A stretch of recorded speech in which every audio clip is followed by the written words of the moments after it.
এই মুহূর্তে করাল বস্তিতে আগুন লাগছে। মিনিমাম ১ ঘন্টার উপর হয়ে গেছে। এখন পর্যন্ত আগুন কমতেছে না। এখন বাজে ৬টা ২২, ১ ঘন্টার উপরে হয়ে গেছে।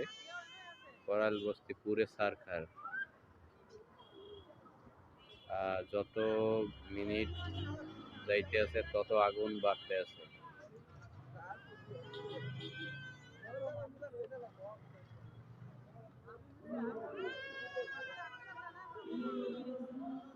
অলরেডি রাস্তা বরাবর এই যে লেক সাইডের বরাবর আইসে পড়ছে।